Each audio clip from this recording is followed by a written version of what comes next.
ஹல்லேலூயா. இன்று செய்தியின் தலைப்பு உலகமும் தேவனும்.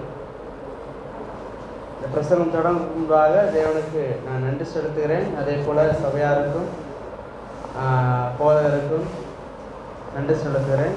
இன்றைய நாளிலே தேவனுடைய செய்தியை கொடுக்கும்படியாக என்னை உருவாக்கினதுக்காக தேவனுக்கு நன்றி செலுத்துகிறேன். ஹல்லேலூயா. இந்த செய்தியின் தலைப்பு உலகமும் தேவனும். உலகத்தில் அநேக காரியங்கள் உண்டு. இந்த அநேக காரியங்களில் ஒரு 3 காரியங்களை உலகத்துக்கும் தேவனுக்கும் அல்லது உலகத்துக்கும் இயேசு கிறிஸ்துவுக்கும் இல்லாட்டினா உலகத்துக்கும் வேதத்திற்கும் உள்ள வேறுபாடுகள் எப்படிப்பட்டதாக இருக்குது. இதில் நம்ம உலகத்துக்குரியவர்களாக நம்ம காணப்படணுமா, இல்லாட்டினா இயேசு கிறிஸ்துக்குரியவர்களாக நம்ம காணப்படணுமா, அல்லது தேவனுக்குரியவர்களாக நம்ம காணப்படணுமா, வேதத்துக்குரியவர்களாக நம்ம காணப்படணுமான்னு சொல்லி நம்ம ஆராய்வதற்கு ஒரு 3 காரியங்களை நம்ம பார்க்க இருக்கிறோம். இதுக்கு ஆதாரமாக முதலாவது நம்ம வாசிக்கிறதான ஒரு வசனம் 1 யோவான் 4ஆம் அதிகாரம் 4லிருந்து 5 வசனங்களை வாசிப்போம். 1 யோவான் 4ஆம் அதிகாரம் 4லிருந்து 5 வசனங்கள்.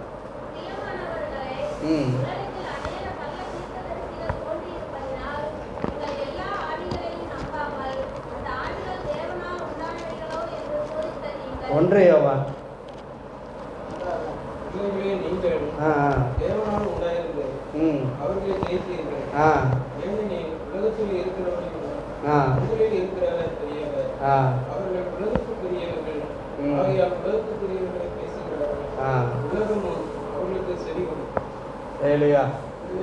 இதில் உலகத்துக்குரியவர்கள் சொல்லி ஒரு காரியங்களை பார்க்குறோம். அதே போல் தேவனுக்குரியவர்கள், தேவனுடைய பிள்ளைகள் எப்படிப்பட்டதாக இருக்கிறாங்க அப்படின்னு பார்க்குறோம். தேவனுடைய பிள்ளைகள் என்ன செய்கிறாங்க, உலகத்தை ஜெயிக்கிறார்கள். ஏன்னா அவங்க தேவனால் உண்டாயிருந்து இருப்பதனால, தேவனால் பிறந்ததுனாலே அவங்க என்ன செய்கிறாங்க, உலகத்தை ஜெயிக்கிறாங்க. உலகத்தில் உள்ள கஷ்டமாக இருந்தாலும் சரி, உலகத்தில் உள்ள நம்ம நினைக்கிற எல்லா காரியங்களாக இருந்தாலும் சரி, உலகத்தில் நம்ம வாழ்கிறது நல்ல நிறையா விஷயத்தில் கஷ்டமாக நினைக்கிறோம் இல்லையா.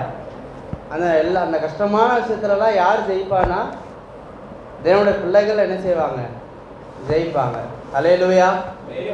ஜெயிக்கிறதுங்கிறது நம்ம பணம் சம்பாதிச்சு ஒரு வீடு கட்டி ஒரு கார் வாங்கி ஒரு நல்ல செட்டில்மெண்ட் ஆகுறது மட்டும் கிடையாது. அது ஒரு சின்ன விஷயந்தான். ஆனால் உலகத்தில் ஜெயிப்பது என்பது என்னன்னா, இந்த உலகத்தில் உள்ள எல்லா காரியத்திலும் நம்ம பரிசுத்தமாக, நம்ம சந்தோஷமாக, சமாதானமாக தேவனிடத்தில் வாழ்கிறோமா என்பதுதான் ரொம்ப முக்கியம். அதுதான் உலகத்தில் ஜெயிப்பது என்று சொல்லி வேதத்தில் குறிப்பிடப்பட்டிருக்கிறது. ஹல்லேலூயா. எல்லா மனுஷனுக்கும் நிச்சயமாக தெரியும், உலகத்தில் என்னதான் நம்ம சம்பாதிச்சாலும் நிம்மதி ரொம்ப முக்கியம் சொல்லி தெரியும். ஆனால் அந்த முக்கியம் என்ற விஷயத்த எல்லாரும் என்ன செய்யறதில்ல, ஜெயிக்காமல் அதை அடையாமல் அவங்க இருக்கிறதுனால உலக மனிதர்கள் போல அவங்க காணப்படுறாங்க. உலக மனிதர்கள் எப்படி இருக்கிறாங்க, அவங்க சொல்கிறதில், அவங்க சாதிச்சதில் அவங்க என்ன செய்கிறாங்க, சொல்வதனால ஏற்கனவே அந்த நிம்மதியை அடைய முடியாமல், அந்த சந்தோஷத்தை அடைய முடியாமல், தேவனுடைய சமாதானத்தை அடைய முடியாத நபர்கள் அதையே என்ன செய்கிறாங்க, பின்பற்றி சென்று கொண்டிருக்கிறாங்க. இப்போ இதனால தான் நம்ம என்ன யோசிக்க வேண்டியதாக இருக்குன்னா, உலகமும் எப்படிப்பட்டதாக இருக்குது, தேவன் எப்படிப்பட்டதாக இருக்கிறார், அல்லது வேதம் நமக்கு என்ன கற்றுத்தருகிறது, இயேசு கிறிஸ்து புதிய ஏற்பாட்டிலே நமக்கு என்ன கற்றுக் கொடுக்குறார் என்பதான ஒரு நிறையா காரியங்களை நம்ம யோசிக்கலாம். அதில் 3 காரியங்களை முதலாவது நம்ம பார்க்கலாம். முதல் காரியத்தை பற்றி பார்க்கும்போது பிரசங்கி 2:10 எடுத்து வாசிப்போம். பிரசங்கி 2:10.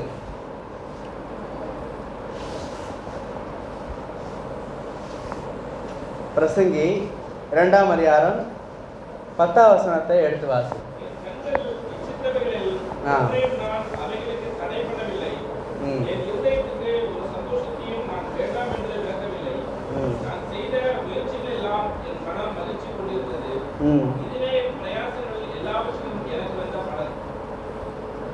இதில் பார்க்குறோம். முதலாவது கண்களின் இச்சைகளை பற்றி சாலமன் சொல்கிறார். அதாவது என் கண்ணால் பார்த்து நான் ஆசைப்பட்ட ஒரு விஷயத்தை நிச்சயமாக அடைவது எனக்கு ஒரு மகிழ்ச்சியான காரியமாக இருக்குது, அதுதான் எனக்கு ஒரு வாழ்க்கையின் லட்சியமாக இருக்குதுன்னு சொல்லி அந்த இடத்துல சொல்வதாக நம்ம பார்க்குறோம்.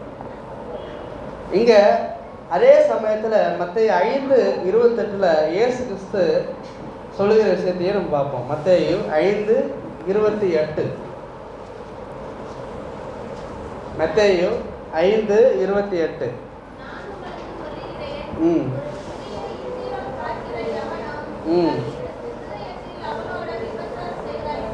அப்போ இந்த விஷயத்தில் இயேசு கிறிஸ்து என்ன சொல்றாரு? மனதில் நீ எண்ணினாலே அது பாவமாக கருதப்படும் என்று சொல்கிறார்.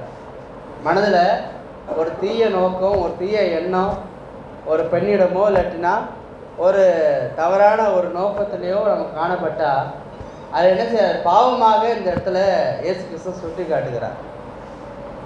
இப்போ இதில் உலக மனிதர்களைப் போல நாம் அநேக நேரங்களில் நம்ம என்ன செய்கிறோம்? நம்ம கண்ணால் பார்க்குற ஒரு காரியம் மேலே நம்ம அளவு கடந்த ஒரு ஆவல் கொண்டு என்ன செய்கிறோம்? தேவனிடத்துல நம்ம என்ன செய்கிறோம்? அநேக நேரத்தில் நம்ம ஜெபமும் செய்கிறோம்.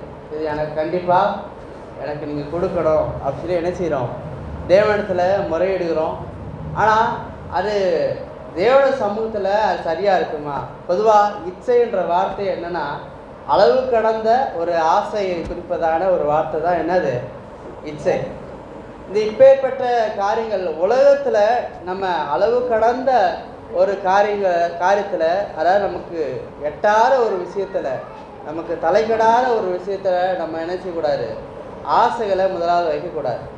அப்படி வைத்து நம்ம என்ன செய்யக்கூடாது? ஜெபம் பண்ணால் அந்த ஜெபமும் என்ன செய்யாது? கேட்கப்படாது. அதுதான் யாக்கோபு நிருபத்தில் கூட யாக்கோபு என்ன சொல்றாரு? நீங்கள் உங்கள் இச்சைகளை நிறைவேற்றும்படி நீங்கள் வேண்டுதல் செய்கிறதுனால நீங்கள் இன்னும் என்ன செய்யலை? அடையாமல் இருக்கிறீங்க அப்படின்னு சொல்லி யாக்கோபு நிருபத்தில் அவர் குறிப்பிட்டு சொல்கிறார். ஆனால் மனதில் தவறான எண்ணங்கள் கொண்டாலே இயேசு கிறிஸ்து என்ன சொல்கிறாரு? அது பாவமாக அது கருதி சொல்கிறார். தன் மனைவிடத்தில் அன்பாக இருப்பது என்னது? அது அன்பாக கருதப்படும். அதே மற்ற மனைவிடத்தில் செய்யும்போது அது என்னது?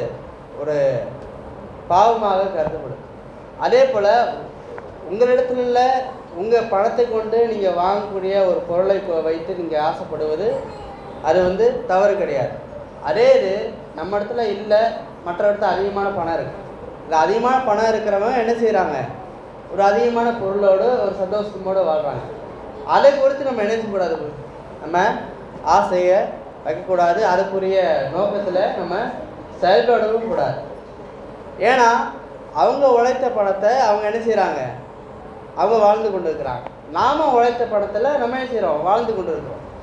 அப்போ ஒருவேளை நம்ம ஆசைப்பட்டோம், நாம் என்ன செய்யணும்? அதிகப்படியான உழைப்பு வைத்தா நிச்சயமாக அதுக்குரிய பலனை நம்ம அடைஞ்சு தான் தீரும்.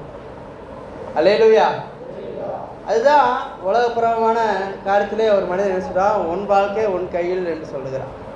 இப்போ நாம் நல்லா உழைச்சோம்னா நம்ம குடும்பம் என்ன செய்யணும்? ஆசீர்வாதமாக இருக்கும் இல்லையா?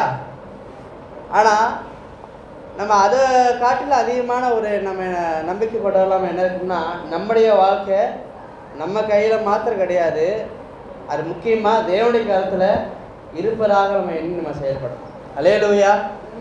அப்படி எண்ணி செயல்பட்டால் தான் தேவன் நமக்கு செய்த உதவி நம்ம செய்கிற பலனுக்கு ஒரு ஆசீர்வாதமாக இருக்கும். குதிரை யுத்த நாளுக்கு ஆயத்தமாக்கப்பட்டாலும் ஜெயம் யாரால் வரும்னு சொல்லி தேவன் பிள்ளைகளுக்கு தேவன் சொல்கிறாருன்னா தேவனால் தான் வரும். அல்லேலூயா. ஆமாம், நம்ம தேவனுடைய பிள்ளைகளாக இருக்கிறதுனால இது சொல்கிறேன். உலக மனிதர்களுக்கு அவங்களுக்கு எந்த விதமான வழியில் அவங்க செல்லலாம். ஆனால் தேவனுடைய பிள்ளைகளுக்கு ஒரு ஜெயம், ஒரு விடுதலை, ஒரு காரியத்தில் ஒரு பாஸ் அப்படின்னா அது எதனால் வரும்னா தேவனுடைய வார்த்தையினால தான், தேவனுடைய சித்தத்தினால தான் நடக்கும். அல்லேலூயா. அதுதான் நம்ம அதிகமாக நம்ம நினைக்கணும். ரெண்டாவது பார்ப்போம். பிரசங்கி 3:13 அதே சாலமன் சொல்கிறார். வாசிப்போம். பிரசங்கி 3:13 13. ம் ம்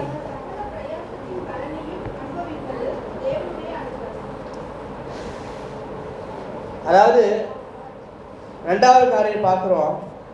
இந்த உலகத்தில் மனிதர்கள் எப்பேற்பட்ட மனநிலைமை இருக்கிறாங்கன்னா, புசிப்பதும் குடிப்பதும் அது தேவனுடைய அனுக்கிரகம் அப்படின்னு சொல்கிறாங்க.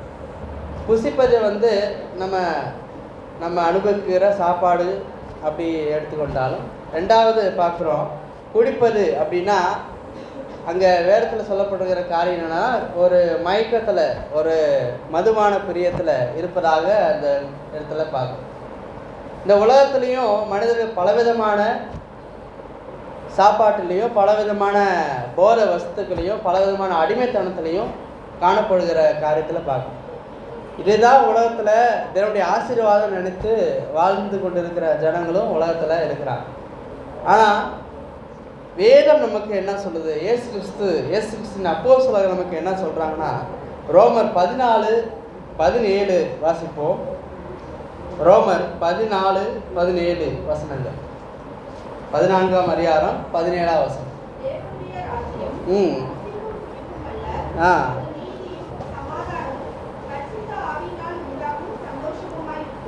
அல்லேலூயா.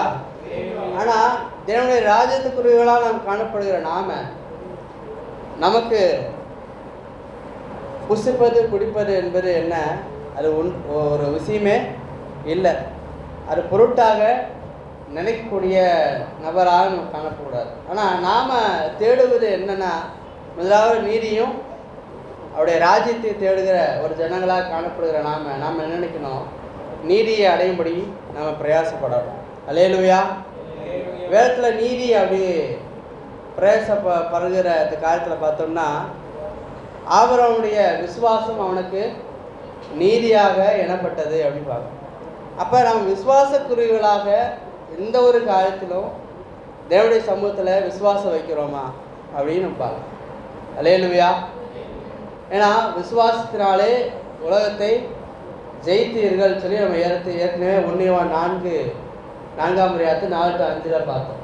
பிள்ளைகளே, நீங்கள் பிதாவெலாம் உண்டாயிருந்து உலகத்தில் ஜெயித்தீர்கள் அப்படின்னு பார்க்கணும். அப்போ பிதாவனால் உண்டானவர்கள் எப்படிப்பட்டவர்களாக இருப்பாங்கன்னா, விசுவாசம் வைத்தவர்களாக காணப்படுவாங்க. தேவனுடைய சமூகத்தில் விசுவாசத்தினால என்ன செய்வாங்க? எல்லா காரியத்தையும் மேற்கொள்வாங்க. உலக மனிதர்கள் என்ன செய்வாங்க? இதுதான், இதுக்கு மேலே ஒன்றும் செய்ய முடியாது அப்படின்னு நிலைமையில வாழ்ந்து கொண்டு இருப்பாங்க. ஆனால் தேவனுடைய ஜனங்களாக நாம் என்ன செய்யணும்? தேவனுடைய சமூகத்தில் தேவனத்தில் இயேசு கிறிஸ்துவில் விசுவாசம் வச்சா நிச்சயமாக இந்த உலகக்குரிய காலத்திலிருந்து நம்ம விடுதலை ஆக முடியும் என்பது நம்ம என்ன செய்யணும்? பூரணமாக நம்ப வேண்டும். அல்லேலூயா. அல்லேலூயா. முதலாவது நாம் என்ன நினைக்கணும்? இந்த சாதாரணமாக உலக மனிதர்கள் நினைக்கிற மாதிரி புசிப்பது குடிப்பதுன்னா, இந்த உலகத்தில் நன்றாக வாழ்வது என்பதான ஒரு நோக்கத்தை நம்ம என்ன செய்யணும்? அது நோக்கமாக நம்ம வைக்கக்கூடாது. இந்த உலகத்தில் ஒரு செட்டில்மெண்ட் ஆகணும், இந்த உலகத்தில் ஒரு விதமான மயக்கத்தில் ஒரு விதமான ஒரு சந்தோஷத்தில் இந்த உலகத்தில் எல்லாரும் பேர் சொல்கிற அளவுக்கு பெருமைப்படுற அளவுக்கு நான் வாழணுங்கிற ஒரு விஷயத்தை நம்ம மறந்துட்டு நம்ம முதலாவது நம்ம என்ன செய்யணும்? தேவனுக்கு பிரியமாக நம்ம வாழணுமா? தேவனுக்கு பிரியமாக எப்படி வாழணும்? அப்படிப்பட்ட ஒரு ஆசையோடு நம்முடைய அன்றாட வாழ்க்கையில் வாழ்ந்து கொண்டு இருக்கிறோமான்னு சொல்லி நம்ம யோசிக்கணும். உண்மைதானே? அநேகர் நம்ம மறந்து விடுகிறோம். ஏன்னா உலகத்தில் அதிகமான நம்ம ஈடுபாடு வச்சுட்டோம். அதனால தான் இந்த இப்பேற்பட்ட வார்த்தைகளை பேசுவதற்கும் கேட்குறதுக்கும் என்ன செய்யுது? அது எப்படி நம்ம யோசிக்கிற அளவுக்கு நம்ம காணப்படும். அப்போ நம்ம ஆரம்ப காலத்தில் விசுவாசிகள் எப்படி இருந்தாங்கன்னா, உலகத்தில் அதிகமான ஈடுபாடு இல்லாமல் டிவி கூட வீட்டில் வச்சுருக்க மாட்டாங்க. உண்மைதானே? ஆரம்ப கால ஊழியர்களை பார்த்தாலும் சரி, கிறிஸ்தவ குடும்பங்களை பார்த்தாலும் சரி, அங்கே உடைகளாக இருந்தாலும் அவங்களுடைய செயல்பாடுகளாக இருந்தாலும் எல்லாமே ரொம்ப வித்தியாசமாக காணப்பட்டது. ஆனால் இப்போ இந்த கடைசி காலத்தில் பாவம் பெருகின இந்த காலத்தில் பிசாசு என்ன செய்கிறான்? முதலாவது சபையிலையும் என்ன செய்கிறான்? டிவி மூலியமாக, இப்போ அநேகமாக செல்ஃபோன் மூலியமாகவும் என்ன செய்கிறாங்க? தேவனுடைய பிள்ளைகள் ஏமாற்றப்பட்டு தேவனுடைய வார்த்தை கை கொள்வதற்கு கடினமாக இருப்பதாக நம்ம உணர்கிறோம். உண்மைதானே? அப்போ நாமளும் ஒரு கட்டத்தில் என்ன செய்யறோம், உலகத்தில் ஏதோ சாப்பிட்டா போதும், இந்த உலகத்தில் ஏதோ எல்லா மனிதர்கள் போல ஒரு வீடு கட்டி ஒரு ஒரு அளவில் செட்டில்மெண்ட் ஆனால் போதும் என்ற நிலைமையில நம்ம வந்துவிடுவோம். ஆனால் அப்போஸ்தலர் வாழ்க்கையில் அப்படியெல்லாம் அவங்க காணப்படலை. அவங்க அதுக்கு நோக்கமாகவும் வைக்கலை. அவங்க என்ன செஞ்சாங்க, தேவனுடைய வார்த்தையில் பிரசங்கிப்பது எப்படி, தேவனுடைய வார்த்தையில் அறிவிப்பது எப்படி, சுவிசேஷம் அறிவிப்பது எப்படி என்றான ஒரு பெரிய ஒரு வாஞ்சியோடு அவங்க காணப்பட்டாங்க.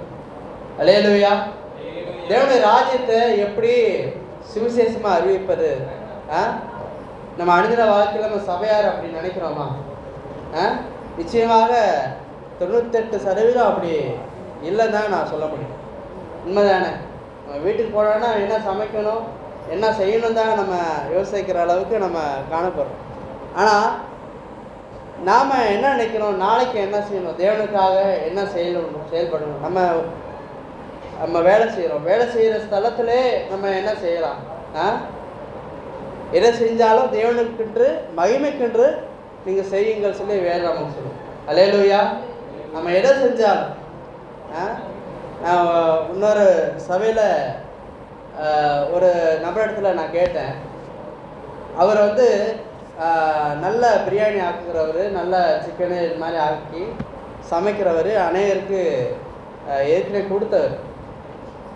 அவர்கிட்ட நான் கேட்டேன், ஆனால் நீங்கள் நல்ல ஒரு கடையை நீங்கள் ஆரம்பிக்கலாமே, நல்லா சமைக்கிறீங்க அப்படின்னு சொல்ல கேட்கும்போது அப்படி சொன்ன ஒரு காரியம் என்னென்னா, நான் பிஸ்னஸ்ஸு இது மாதிரி இறங்கிட்டேன்னா தேவனுடைய ஊழியத்தை சரிவர என்னால் செய்ய முடியாத காரணத்தினால நான் என்ன செய்கிறேன், ஒரு தினந்தோறும் ஏதாவது ஒரு சின்ன சின்ன வேலை செஞ்சுட்டு மிகுதியான நேரங்களில் தேவனுடைய ஊழியத்துக்கு நான் என்ன செய்கிறேன், செலவிப்பதற்காக நான் என்ன செய்கிறேன், அது பெரிய ஒரு கடையை வைக்கிறான ஒரு தகுதி என்கிட்ட இருந்தாலும் நான் என்ன செய்கிறேன், ஒரு சாதாரணமான தொழிலை பார்த்துட்டு ஒரு சின்ன வருமானத்தில் என் குடும்பத்தை நடத்தி கொண்டு நான் என்ன செய்கிறேன், தேவனுக்காக வாழ்ந்து கொண்டு இருக்கிறேன்னு சொல்லி சொல்கிறேன். இப்போ அதே போல தான் நம்முடைய வாழ்க்கையும் நம்ம காரியங்கள் எல்லாமே, நம்ம பிள்ளைகள் ஸ்கூல் படிக்கிற காரியமாக இருந்தாலும் சரி, எல்லா விஷயத்துலையும் நம்ம என்ன செய்யணும், இதில் எப்படியாவது தேவனுடைய நாமம் மகிழ்ப்படும்படியாக, தேவனுடைய வார்த்தைகளை நம்ம அறிவிக்கும்படியாக நம்ம செயல்படுகிறோமா, அதை நிறைவேற்றுவதற்கு நம்ம ஒரு நோக்கமாக வைத்து நம்ம இருக்கிறோமா என்பதை பற்றி நம்ம யோசிக்கணும். அல்லேலூயா, அல்லேலூயா. ஏன்னா நம்ம எதை செஞ்சாலும் தேவனுக்கென்று மகிமைக்கென்று நம்ம செய்யணும். சரி, நம்ம ஒரு டிவி வச்சுருக்கோம், வீட்டில் டிவி வச்சுருந்தாலும் அது தேவனுடைய வசனத்துக்கு, தேவனுடைய வசனத்தை எப்படி நிறைவேற்றுகிறது, தேவனுடைய வசனத்தை மக்களுக்கு எப்படி அறிவிப்பது என்பதான நோக்கத்தில் நம்ம பார்க்குறோமா? இல்லை. ஆனால் அப்படி அதிகமான ஈடுபாடில் நம்ம இருக்கிறனால நம்ம என்ன செய்கிறோம், அந்த டிவிலே மூழ்கி போயிடும். அந்த டிவி காரியத்தில், உலகத்துக்குரிய காரியத்திலேயே நம்ம என்ன செய்கிறோம், மூழ்கி போயிடும். சுருக்கமாக ஒரு பெண்கள் நாடகத்தை பார்க்குறாங்கன்னா இந்த நாடகத்தில் என்ன செய்கிறாங்க, என்ன சேலை உடுத்துறாங்க, என்ன டிசைனில் அவங்க செய்கிறாங்க, எந்த விதமான அழகாக அவங்க இருக்கிறாங்க என்பதாக நோக்கத்தில் அவங்க என்ன செய்கிறாங்க, போயிடுறாங்க. ஆனால் சீரியல்லையே நல்ல நல்ல காரியங்கள் சொன்னாலும் அதெல்லாம் என்ன செய்யாது, மண்டையில் ஏறாது. அதே போல் நியூஸை பார்க்குறாங்க, பெரியவர்கள் என்ன செய்கிறாங்க, நியூஸ் பார்த்தாலும் எப்பேற்பட்ட பாவங்கள் உலகத்தில் இருக்கிறான காலத்தில் பார்த்து என்ன செய்கிறாங்க, மனிதர்களும் இப்பேற்பட்ட பாவம் செஞ்சாலும் பெரிய குற்றம் இல்லை என்பதான ஒரு முடிவுக்கும் என்ன செஞ்சுறாங்க, வந்துடுறாங்க. அப்போ இவங்க செய்கிற சின்ன பாவத்தில் என்ன செய்யாங்க, நிலை கொண்டு அவங்க என்ன செய்யாங்க, பெரிய பாவமாக செய்து கொண்டு அதிலேயே அவங்க இருக்கிறாங்க. அப்போ நான் என்ன சொல்ல வரேன்னா, உலக ஈடுபாடு நம்ம நினைச்சக்கூடாது, அதிகமாக காணப்படக்கூடாது. ஒரு நியூஸாக இருந்தாலும் ஒரு செய்தியாக இருந்தாலும் நம்ம பார்க்குறதான நம்ம ஒவ்வொரு காரியமாக இருந்தாலும், நம்ம உலக நண்பர்களாக இருந்தாலும் சரி, அவங்களோட செலவிடுகிற அந்த நேரங்களை சுருக்கமாக நம்ம நினைச்சுக்கிடுவோம், வைத்துக்கொள்ள வேண்டும். அல்லேலூயா. நம்முடைய ஐக்கியம் யாரோடு இருக்கணும்னா பிதாவோடும் அவருடைய குமாரனாகிய கிறிஸ்துவோடும் கூட இருக்க வேண்டும் சொல்லி வேலை சொல்லுது. அப்போ அந்த ஐக்கியம் பிதாவோடும் கிறிஸ்துவோடும் இந்த உலகத்தில் நம்ம எப்படி வைக்கிறோம்னா, நம்ம அதிகமான நேரங்களை நினைச்சணும். முடிந்த அளவுக்கு தனிமையில் ஜெபத்தில் காணப்படுவது ரொம்ப முக்கியம். அதே போல் தேவனுடைய பிள்ளைகளோடு நம்ம என்ன செய்யணும், இணைந்து ஊழியம் செய்வது ரொம்ப முக்கியம். அல்லேலூயா. ஆமாம், நம்ம பக்கத்து வீட்டுக்காரங்க வந்து ரசிக்கப்படாத நபர்களாக காணப்படலாம். அந்த நபரோடு நம்ம அதிகமான பேச்சு வழக்கில் நம்ம காணப்பட்டோம்னா என்ன செய்யும், நம்ம ஆட்டோமேட்டிக்காக தேவனுடைய காரியத்தில் ஈடுபாடு குறைவு தான் நமக்கு காணப்படும். நம்ம என்ன செய்யணும், வீட்டில் இல்லாமல் இன்னும் தேவனுடைய பிள்ளைகள் எங்கே இருக்கிறாங்களோ அங்கே போய் என்ன செய்யணும், உங்கள் நேரங்களை செலவிட்டால் ஆட்டோமேட்டிக்காக உங்களுக்கு தெரியாமலே நீங்கள் என்ன செய்வீங்க, தேவனுடைய காரியத்தை பற்றி பேசுவீங்க, தேவனுடைய காரியத்தை பற்றி யோசிக்கவும் செய்வீங்க. அல்லேலூயா. ஆமாம், அப்படி செஞ்சால் நம்ம என்ன செய்ய முடியும், இந்த தேவனுடைய ராஜ்யத்தை நிறைவேற்றுகிற ஒரு பிள்ளைகளாக நம்ம காணப்படலாம். அல்லேலூயா. ஒரு விசுவாசிகளாக நம்ம காணப்படலாம் நிச்சயமாக. ஆனால் அந்த விசுவாசம் நிலைமையில் நம்ம இழந்து நம்ம என்ன செய்யணும், இந்த தேவனுடைய ராஜ்யம் என்று குறிப்பிடுகிற விஷயத்தில் நீதியும் சமாதானமும் பரிசுத்த ஆவியினால் உண்டாகும் சந்தோஷத்தையும் நம்ம நிச்சயமாக அடைய முடியும். அல்லேலூயா. மூன்றாவது காரியம் பார்ப்போம். லூக்கா 12ஆம் அதிகாரம் 16 19 வசனங்களை எடுத்து வாசிப்போம்.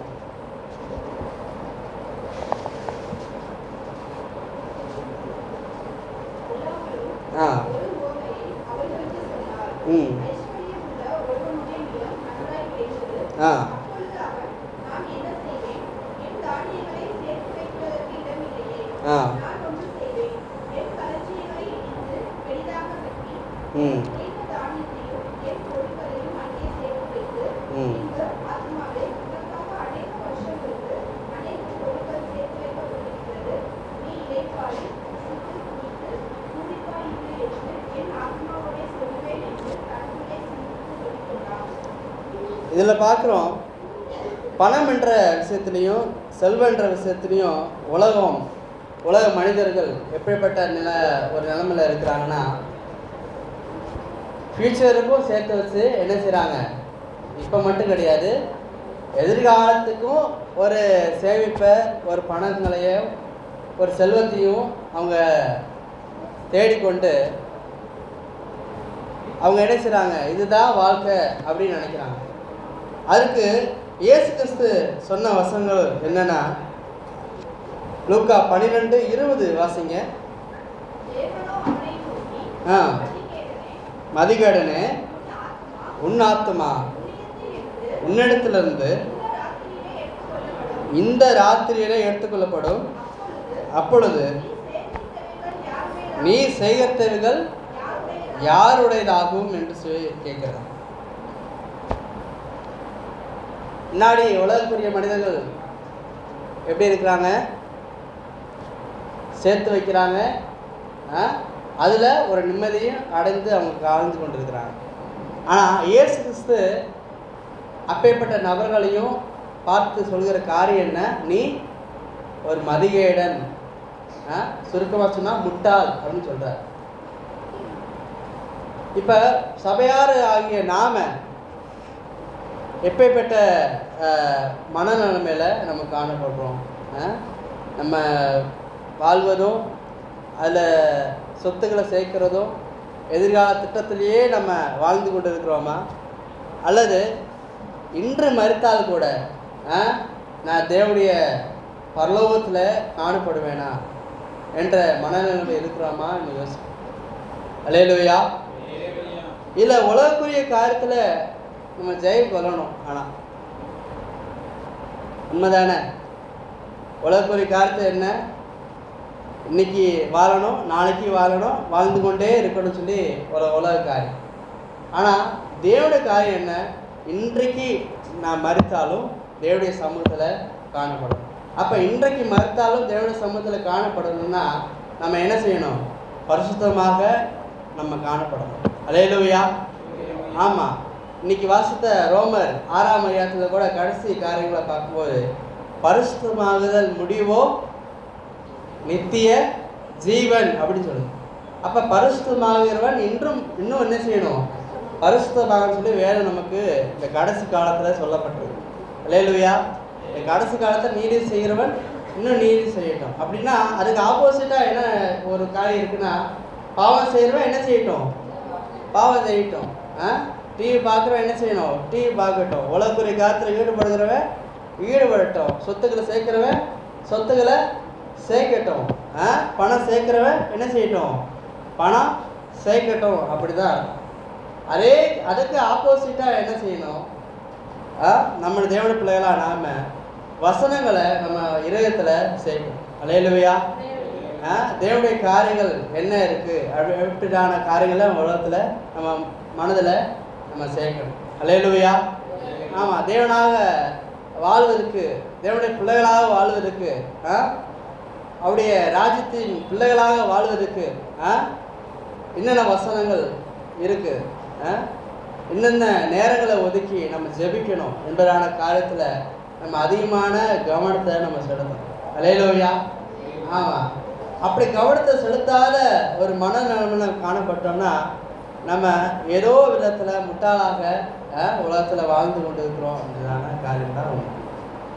இந்த உலகத்தில் பெரிய பெரிய செல்வந்தர்கள்லாம் மறிக்கும் போது என்ன செஞ்சுருக்காங்கன்னா, இது வரைக்கும் நான் நிம்மதியாக வாழலை என்பதான ஒரு ஸ்டேட்மெண்ட் தான் கொடுத்துருக்குறாங்க. இந்த உலகத்தில் பெரிய பெரிய லட்சியத்தை அடைந்தவர்கள், இப்போ நாம் நினைக்கிற ஒரு பெரிய உலகத்தில் சாதிக்கக்கூடிய காரியங்களை சாதித்து விட்டு என்ன செய்கிறாங்க, அவங்க சொல்லுகிறான காரியம் என்னென்னா, அவங்க நினைத்த ஒரு சந்தோஷத்தையும் நிம்மதியும் அவங்க அடையலை என்பதான ஒரு காரியத்தை தான் முன்வைத்து அவங்க என்ன செஞ்சுருக்காங்க, மறுத்து போயிருக்கிறாங்க. ஆனால் தேவனுடைய பிள்ளைகளாகிய நாம் அப்பேற்பட்ட மனிதர்கள் போல் நம்ம என்ன செய்யக்கூடாது. அவங்க முடிவு எப்படிப்பட்டதாக இருக்குது, ஒரு நிம்மதியற்றதாகவும் ஒரு சமாதானத்ததாக காணப்பட்ட அந்த மனிதரை போல் நம்ம வாழ்வதும் வாழக்கூடிய ஆசைகளை வைத்திருப்பதும் என்னது ரொம்ப ரொம்ப தவறான ஒரு விஷயம். தேவனுடைய பிள்ளைகளாக வாழ்வது ரொம்ப ரொம்ப சுலபமான விஷயம்தான். ஆனால் நம்ம கஷ்டமான ஒரு விஷயத்தில் தான் நம்ம என்ன செய்கிறோம், ஈடுபாடை வச்சுட்டு இருக்கிறோம். ஒரு பாவம் செய்கிறது கூட தேவனுடைய பிள்ளைகளுக்கு கஷ்டம்தான். ஆனால் நம்ம என்ன செய்யறோம், கஷ்டமான காரியத்தில் தான் என்ன செய்யறோம், அதிகமான ஈடுபாடு வச்சுருக்கிறோம்.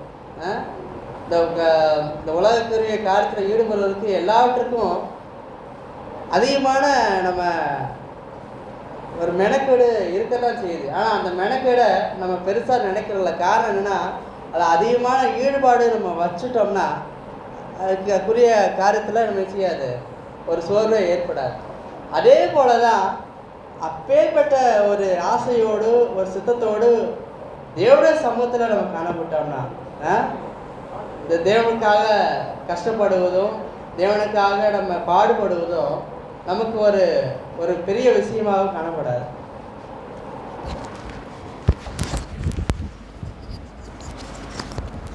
அல்லேலூயா.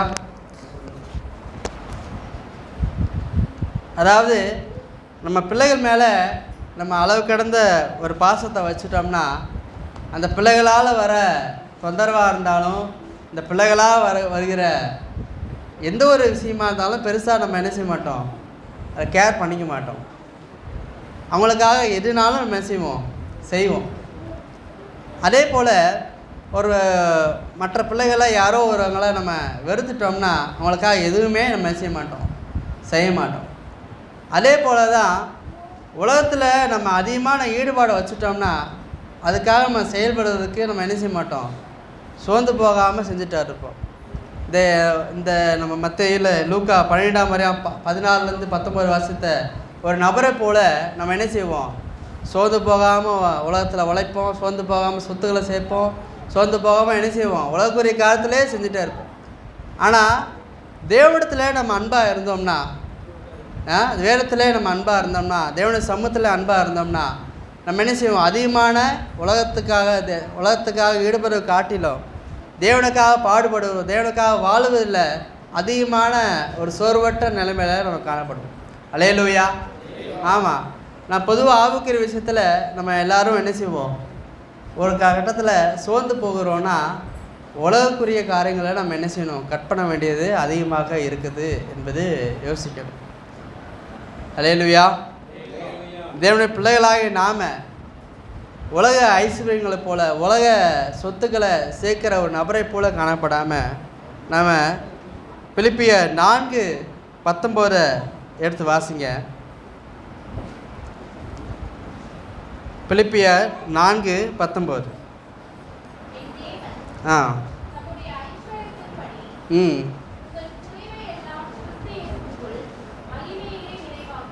ஹல்லேலூயா.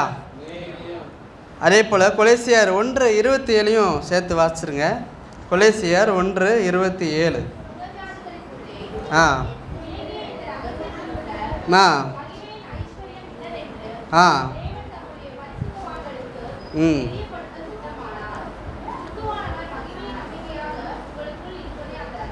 ஹல்லேலூயா. கிறிஸ்துவானவர் மகிமையின் நம்பிக்கையாக உங்களுக்குள்ளே இருப்பதே அந்த ரகசியம் சொல்கிறாரு. இந்த ரகசியத்துக்குரிய காரியத்தில் என்ன சொல்கிறார்? மகிமையின் ஐஸ்வர்யம் என்று சொல்லி அந்த இடத்த குறிப்பிட்டு சொல்கிறார். அப்போ தேவனுடைய பிள்ளைகள் நம்ம மனதில் வைத்துக்கூடிய காரியம் என்ன?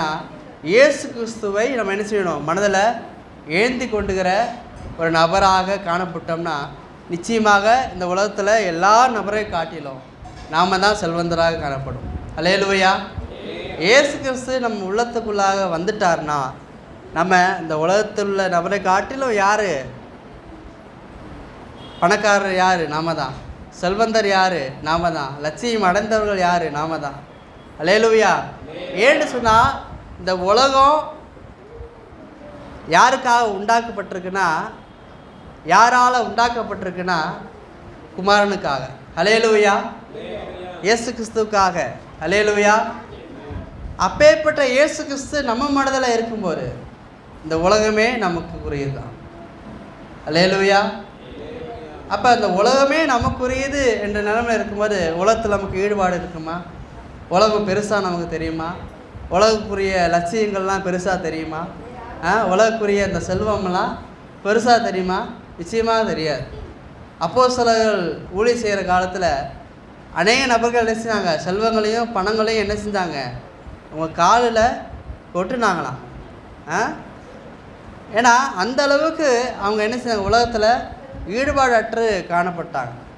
இப்போ கூட மதவாதிகள், இந்துக்கள் உள்ள சாமியார் கூட பார்த்தீங்கன்னா இந்த உலகத்தில் ஈடுபாடு இல்லாத அளவுக்கு காணப்படுகிற ஒரு வேஷத்தை அவங்க என்ன செஞ்சுருப்பாங்க? வச்சுருப்பாங்க. காவி உடையை அணிஞ்சிருப்பாங்க. காவி விதமான விஷயத்தை அவங்க ஈடுபடுவாங்க. அதே போல் உலகத்தில் பெருசாக கல்யாணம் கட்டக்கூடாது என்ற நிலைமையில் சாமியார் மாதிரி இருப்பாங்க. ஆனாலும் சொத்துக்களை சேர்த்து வச்சுருப்பாங்க. அது ரெண்டாவது.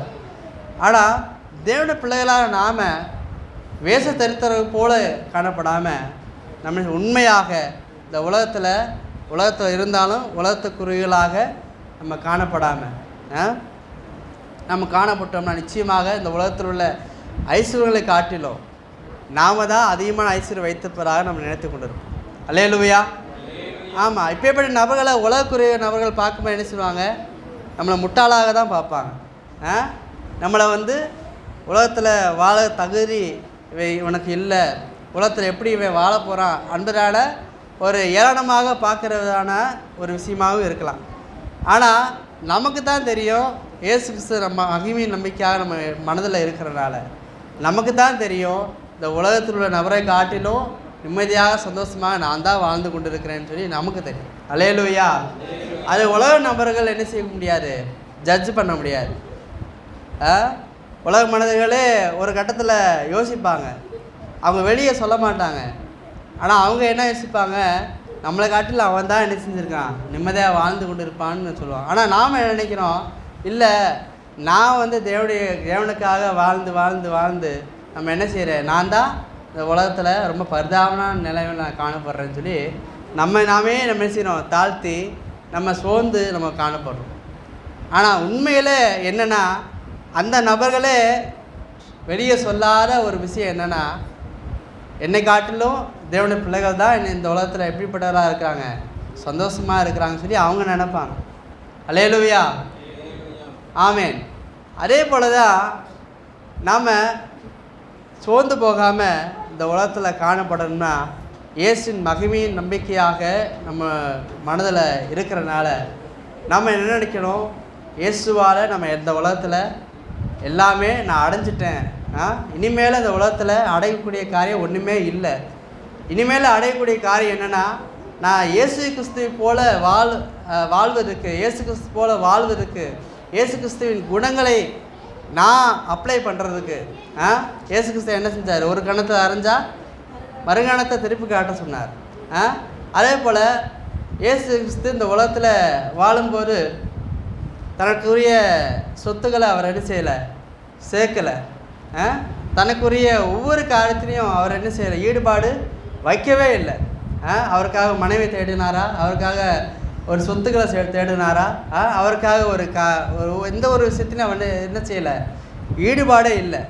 அதே போல் இயேசுக்கு தடுத்து கொண்டவரை நாம் கல்யாணம் கட்டினாலும் பிள்ளைகள் இருந்தாலும் நமக்கான ஒரு குறிப்பிட்ட அசட்டை இருந்தாலும் அதை என்ன செய்யணும், அது போதும் என்ற நிலைமையில் நம்ம காணப்படுகிற விஷயத்தில் 1 தீமோத்தேயு 6:17-19 வாசிப்போம். 1 தீமோத்தேயு 6:17-19.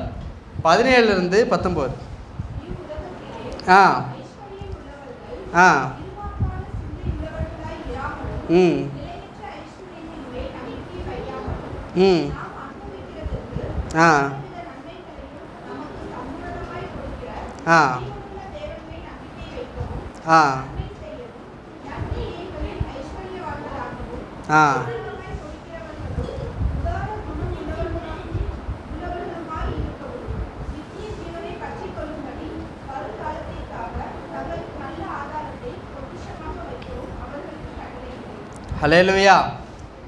இந்த இடத்துல வருங்காலம் அப்படின்னா, வருங்காலம்னா என்னது? பரலோகம் என்ற விஷயத்தில் தான், 1000 ஆண்டு ஒரு விஷயத்தில் தான் நம்ம என்ன செய்யணும், அந்த வருங்காலத்தை நீங்கள் வைக்கணும். ஹல்லேலூயா.